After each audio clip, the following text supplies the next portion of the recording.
Diploma AHS or diploma paramedical courses గురించి మనం ఈ వీడియో లోపల డీటెయిల్‌గా మాట్లాడుకుందాం. సో, మీకు క్లియర్ క్లారిటీ ఇస్తా నేను. అసలు diploma AHS or paramedical courses అంటే ఏంది? అసలు ఈ కోర్సెస్ ఎన్ని ఉంటాయి? డ్యూరేషన్ ఎంత ఉంటది? ఎలిజిబిలిటీ ఏంటిది? అసలు ఎవరు ఈ కోర్సెస్ చేయడానికి ఎలిజిబుల్ అయితారు? అండ్ నోటిఫికేషను ఎప్పుడు రిలీజ్ అయితది కావచ్చు అని చెప్పి ప్రతీదీ డీటెయిల్డ్‌గా మనం ఈ వీడియో లోపల diploma AHS or diploma paramedical courses గురించి అయితే మాట్లాడుకుంటాం. సో, మీకు క్లియర్‌గా అర్థం కావాలంటే ఈ వీడియోని ఎక్కడ కూడా స్కిప్ చేయకుండా చూడుర్రి. అండ్ మీరు ఒకవేళ మన ఛానల్ కొత్తగా వస్తే పక్కాగా సబ్స్క్రైబ్ చేసుకొని మీ ఫ్రెండ్స్ అందరికీ ఈ వీడియోని షేర్ చేయండి. మనం ప్రీవియస్‌గా తెలంగాణ పారామెడికల్ బోర్డ్‌కి సంబంధించి చాలా వీడియోస్ అయితే చేసుకున్నాం. అండ్ ఫర్దర్‌గా ఏ అప్డేట్ వచ్చినా వీడియోస్ అయితే చేసుకుంటా ఉంటాం కాబట్టి పక్కాగా సబ్స్క్రైబ్ చేసుకొని పెట్టుకోర్రి. And when comes to diploma AHS courses. So, first courses గురించి మాట్లాడుకుందాం మనం. సో, కోర్సెస్ అనేవి మనకు అరౌండ్ ఒక 22 కోర్సెస్ వరకు అయితే ఉంటాయి. సో, సింపుల్‌గా మాట్లాడుకుంటే 20+ కోర్సెస్ అయితే ఉంటాయన్నట్టు డిప్లొమా అలైడ్ హెల్త్ సైన్స్ లోపల. సో, ఈ 20 కోర్సెస్ లోపల మనం చూసుకుంటే మనకు డిప్లొమా పర్ఫ్యూజన్ టెక్నీషియన్ అయితే ఉంటదన్నట్టు. ఇది 2 ఇయర్స్ ఆఫ్ కోర్స్. మనకు డిప్లొమా కోర్స్ అన్నీ కూడా 2 ఇయర్స్ ఉంటాయన్నట్టు. ఓకేనా? డిప్లొమా కోర్స్ అన్నీ కూడా మనకి 2 సంవత్సరాల డ్యూరేషన్ అయితే ఉంటది. 10+2 ఇంటర్మీడియేట్ తర్వాత మనమైతే డిప్లొమా కోర్సెస్ చేయడానికి ఎలిజిబుల్ అయితాం అన్నట్టు. ఓకేనా? సో, 10+2 లోపల బైపీసీ వాళ్ళకు ఫస్ట్ ప్రియారిటీ ఇస్తారు. సో, బైపీసీ వాళ్ళు లేకపోతే ఎంపీసీ వాళ్ళు కూడా ఈ కోర్సెస్ చేయడానికి ఎలిజిబుల్ అయితారన్నట్టు. ఇంకొన్ని సిట్యుయేషన్స్ లోపల వేరే అదర్ గ్రూప్స్ 10+2 క్వాలిఫికేషన్ ఉంటే మనకు తీసుకోవడం అయితే జరుగుతదన్నట్టు అడ్మిషన్ అనేది. ఓకేనా? సో, 10+2 అనేది ఎలిజిబిలిటీ క్రైటీరియా ఈ డిప్లొమా ఇన్ పారామెడికల్ కోర్సెస్ చేయడానికి. 2 సంవత్సరాల డ్యూరేషన్ ఉంటది. అండ్ మనకు బీఎస్సీ లోపల ఏవైతే పారామెడికల్ కోర్సెస్ ఉన్నాయో అన్ని కోర్సెస్ కూడా మనకు డిప్లొమా లోపల ఉండడం అయితే జరుగుతదన్నట్టు. అండ్ ఇక్కడ మనం చూసుకుంటే మనకు డిప్లొమా ఇన్ పారామెడికల్ కోర్సెస్ లోపల పర్ఫ్యూజన్ టెక్నీషియన్ కోర్స్ అయితే ఉంటదన్నట్టు. పర్ఫ్యూ అంటాం. Diploma in perfusion technician 2 years of duration ఉంటది.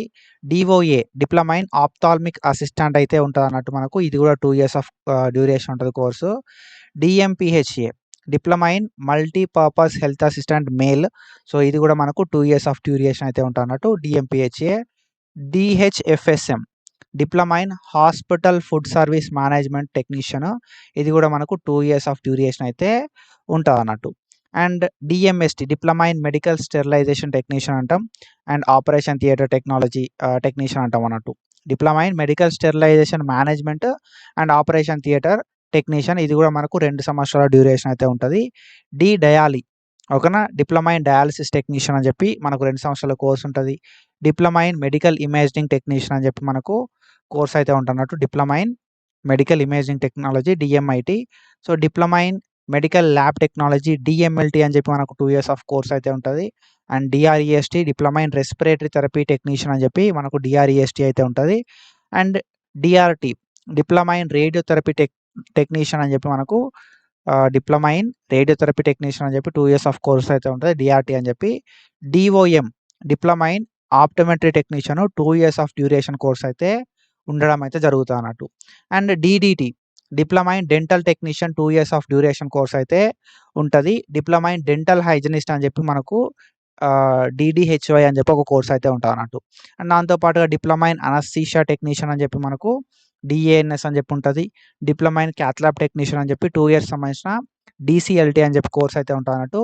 అండ్ దాంతో పాటుగా మనకు డీఆర్జీఏ అని చెప్పి diploma in radiographic assistant 2 years course అయితే ఉంటది.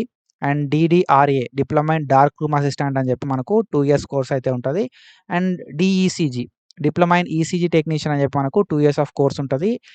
Cardio diploma in cardiology technician అని చెప్పి మనకు 2 ఇయర్స్ ఆఫ్ కోర్స్ అయితే ఉంటదన్నట్టు. DEPT diploma in emergency paramedic technician అని చెప్పి డీఈపీటీ కోర్స్ అయితే ఉంటది. And DMS diploma in micro surgery technician అని చెప్పి మనకు కోర్స్ అయితే ఉంటాయన్నట్టు. సో, మన తెలంగాణ లోపలున్న టాప్ గవర్నమెంట్ కాలేజెస్ లోపల మనకు ఈ డిప్లొమా కోర్సెస్ అయితే అవైలబుల్ ఉన్నాయి. So, inter marks through selection ఉంటదన్నట్టు. మీరైతే ఈ కోర్సెస్‌కి అప్లికేషన్ చేసుకుంటే మాత్రం మీకు సీట్ వచ్చే ఛాన్స్ అయితే ఉంటదన్నట్టు. సో, బైపీసీ వాళ్ళకేందంటే ఒకవేళ మీరు హాస్పిటల్ ఫీల్డ్ సైడ్ పోదాం అనుకుంటే మాత్రం ఈ కోర్సెస్ బాగుంటాయి. ఓకేనా. 2 ఇయర్స్ ఆఫ్ డ్యూరేషన్ ఉంటది. 2 సంవత్సరాల తర్వాతనే మనకి ఎగ్జామ్ అయితే ఉంటదన్నట్టు. సో దట్ తొందరగా ఈ కోర్స్ అయిపోతది. అండ్ జాబ్ ఆపర్చునిటీస్ కూడా ప్రైవేట్ సెక్టార్ లోపల ఉంటాయి. కానీ లాంగ్ టర్మ్ కెరియర్ ఆప్షన్స్ అయితే మీకు ఉండయన్నట్టు. ఓకేనా. 2 సంవత్సరాల తర్వాత ఈ కోర్స్ అనేది అయిపోతే డైరెక్ట్ మీరు జాబ్ చేసుకోవాలి. సో ఈ అబ్రాడ్ ప్లానింగ్స్ అట్లా ఇట్లా కూడా ఏమి ఉండయన్నట్టు. కాబట్టి ఈ కోర్సెస్ చేద్దాం అనుకున్నోళ్ళు ఓకే. నేను మన స్టేట్‌లోనే వర్క్ చేసుకుంటా. లేకపోతే మన ఇండియా లోపలనే వర్క్ చేసుకుంటా. సాలరీ తక్కువైనా కూడా వర్క్ చేసుకుంటా అనుకున్నోళ్ళు మాత్రమే ఈ డిప్లొమా ఇన్ పారామెడికల్ కోర్సెస్ చేయండి. ఓకేనా. So we have 20+ courses. 20+ courses ఉన్నాయి. అండ్ ప్రతి గవర్నమెంట్ కాలేజ్ లోపల మనకు సీట్స్ అయితే అవైలబుల్ ఉంటాయన్నట్టు. ఓకేనా. సో మంచి ఆపర్చునిటీస్ కూడా ఉంటాయి. మీరు ప్రైవేట్ సెక్టార్ లోపల చాలా అంటే చాలా జాబ్ ఆపర్చునిటీస్ కూడా ఉంటాయి. ఓకేనా. కానీ ఏందంటే స్కిల్స్ అనేది మ్యాటర్. ఓకేనా. మీరు ఏ కాలేజ్ లోపల చేస్తున్నారు డిప్లొమా అనేది మ్యాటర్ అయితది. అండ్ దాంతో పాటుగా మీకు మంచి స్కిల్ సెట్ అనేది ఉంటే you will have good opportunities. ఓకేనా. 2 సంవత్సరాలైనా సరే మంచి సాలరీ, బేసిక్ సాలరీ అనేది ఎంత కాదనుకున్నా 10,000 దగ్గర నుండి మనకు సాలరీ అనేది స్టార్ట్ అయితదన్నట్టు. మంచి ఎక్స్‌పీరియన్స్ ఉండి, మంచి స్కిల్ సెట్ ఉంటే మీకు ఒక 30,000 దాకా కూడా ఇంక్రిమెంట్స్ అయితాయి. కానీ 30 తర్వాత ఇంక్రిమెంట్స్ కావు. ఓకేనా. సో ఫర్దర్‌గా మనకు నోటిఫికేషన్ వస్తే నేను డెఫినిట్‌గా వీడియో చేస్తా. సో నోటిఫికేషన్ వచ్చిన తర్వాత మీకు వీడియో కావాలంటే మాత్రం డెఫినిట్‌గా మన ఛానల్‌ని సబ్స్క్రైబ్ చేసుకొని పెట్టుకుంటేనే మీకు అప్డేట్స్ అనేది తెలుస్తా ఉంటాయి అన్నట్టు. ఓకేనా. సో ఇది diploma paramedical or diploma allied health science కోర్సెస్‌కి సంబంధించి. ఓకేనా. సో మనకు 70% అబోవ్ మార్క్స్ ఉన్నాయనుకో ఈ కోర్సెస్ లోపల సీట్ వచ్చే ఛాన్స్ ఉంటదన్నట్టు. ఓకేనా. 90% అబోవ్ ఉంటే పక్కా సీట్ వస్తది. 70% అబోవ్ ఉన్నా కూడా మనం ఈ కోర్సెస్‌కి ట్రై అయితే చేయొచ్చన్నట్టు. ఓకేనా. మీరు చూసుకుంటే మనం ఇక్కడ ఈ కోర్సెస్ ఏవైతే ఉన్నాయో ఈ కోర్సెస్‌కి సంబంధించి బీఎస్సీ కోర్సెస్ ఏవైతే ఉన్నాయో బీఎస్సీ కోర్సెస్ లాగానే సేమ్ డిప్లొమా కోర్సెస్ కూడా ఉంటాయన్నట్టు. కానీ మనకు బీఎస్సీ లోపల ఏందంటే థియరీ ఎక్కువుంటది. ఓకేనా. ఈ డిప్లొమా లోపల ఏందంటే థియరీ తక్కువుంటది. ఎక్కువ ప్రాక్టికల్ ఉంటదన్నట్టు. ఓకేనా. సో 2 సంవత్సరాలు మొత్తం మోస్ట్‌లీ హాస్పిటల్‌లోనే ఉంటారన్నట్టు. కాబట్టి ఏందంటే ఎక్కువ స్కిల్స్ అనేది నేర్చుకుంటారు. థియరీ తక్కువ నేర్చుకుంటారన్నట్టు. ఓకేనా. సో షార్ట్ టర్మ్ సెటిల్ కావచ్చు. కానీ ఏందంటే ఎక్కువ గ్రోత్ ఉండది. అబ్రాడ్ ఆపర్చునిటీస్ ఉండయి. సాలరీ గ్రోత్ అనేది ఎక్కువుండది. ఓకేనా. సో స్కిల్ సెట్ మీద డిపెండ్ అయి ఉంటదన్నట్టు మన నెసెసిటీ అనేది. ఓకేనా. సో మనం ఏందంటే మంచి స్కిల్ సెట్ తోటి ఉన్నామనుకో మనకు మంచి డిమాండ్ అనేది ఉంటది బయట. లేకపోతే లేదు.